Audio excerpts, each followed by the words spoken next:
ganda naman ng mga litrato dito, pati na rin yung angle. Parang mga professionals na eh. Ang gaganda ng mga pictures eh.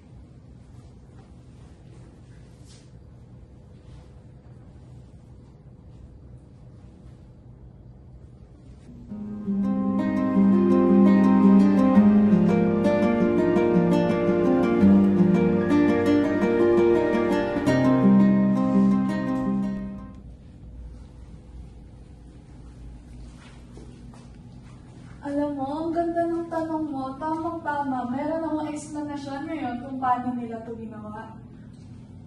Oo naman, maganda. Matagal ko na gustong matutunan kung paano kumuha ng ganyang kagalit ng litrato. Oo nga, para maintindihan ko rin kung gaano ka-special itong litrato na to.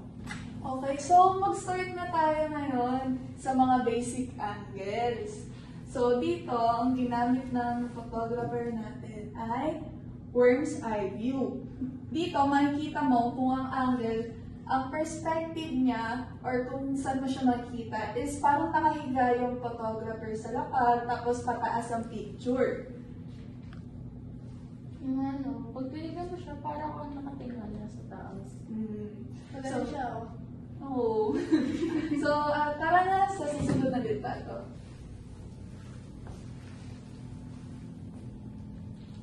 So, ngayon, dito naman is, ang ginamit na angle ay bird's eye view. Dito, is mukhang kinukuha siya sa taas, like parang yung sa ibon nga, kaya siya naging bird's eye view. Tapos, ang mga example nito is yung mga drone shots, or yung mga ganyan, katulad ng mga nasa picture natin ngayon. Oo. Yung mga in-story ko sa RG, ganyan din yun eh. Yung pala yun. So, bali, para ma-apply mo na din siya sa araw-araw mo kapag nag-IG ka or like nag-story ka ng kung ano-ano. So, marunong ka din kahit pa paano. So, tara sa next shot. So, ngayon, ito naman, ang tawag sa shot na dito ay content shot. Dito, ang ginagawa ng photographer ay tinatabi nila yung camera nila para kumuha ng litrato. Kadalasan, hindi talaga siya pantay kasi para nga maging maganda or unique yung kuha. So, parang nag-update lang siya, gano'n? Oo. Like, di ba pag sa mga magulang natin, pag nabili sila picture, pwede yung gano'n. May evidence na po. So, dito tayo sa susunod na shots.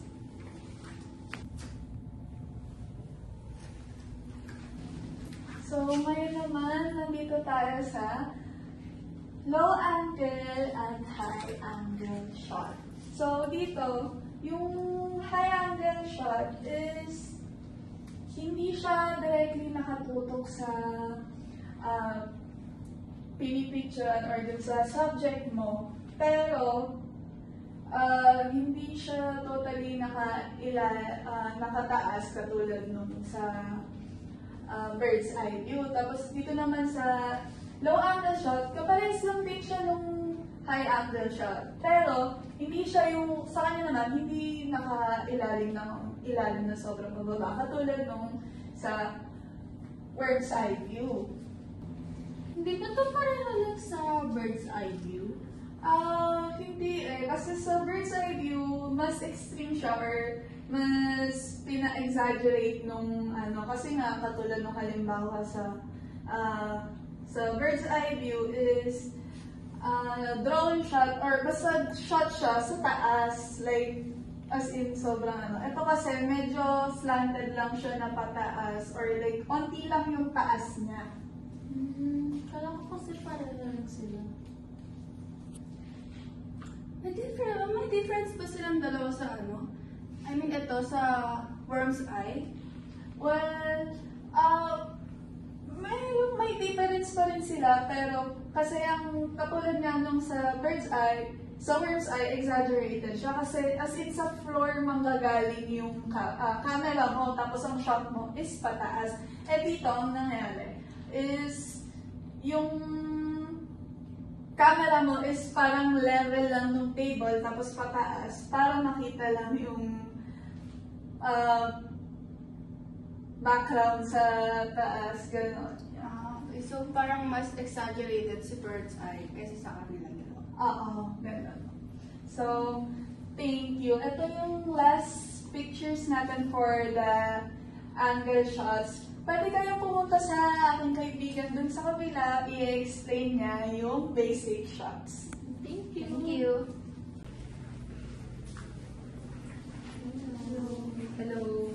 So, sana madami kayo natutunan dun sa kabilang side, yung basic camera angle. Dito naman tayo sa mga different basic camera shots. So, dito naman tayo sa unang basic camera shot, which is yung close-up shot. So, dito, sa isang subject, ang ipinapakita lang mismo is yung mukha nila. Makikita dito yung eye movement, yung mannerism ng mukha nila. Tapos, nakikita yung, hindi naman yung mismong detalye, pero ganun na rin. Cute. Cute. So, para siyang no? Pwede ba yung ID picture? Sa tingin ko, papasok siya sa medium close-up shot. So, dito naman tayo sa extreme close-up shot. Kumpara dito sa una natin, yung close-up shot, dito mas kita yung texture ng isang object. Mas prominent yung details niya.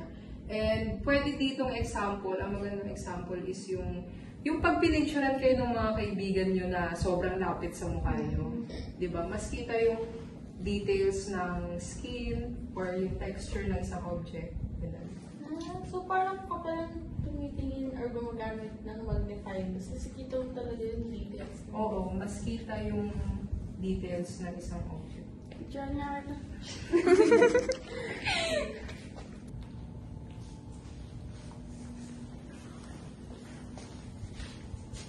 So, dito naman tayo sa medium shot.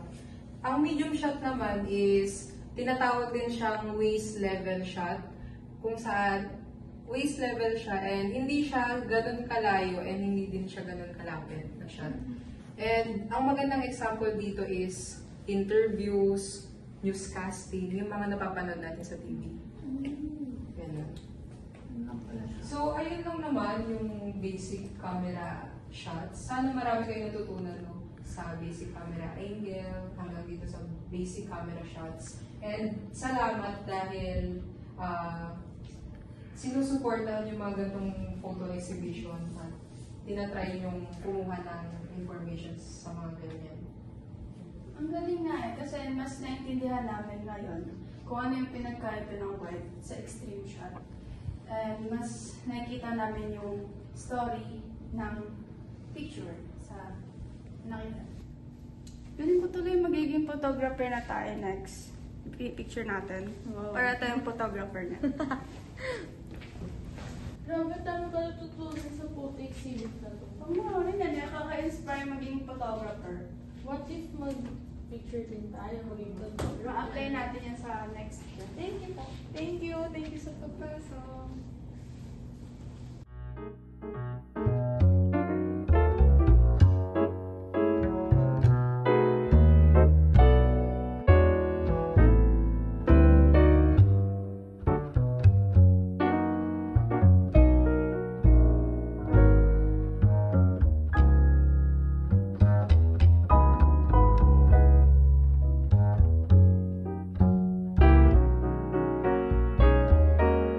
Thank you.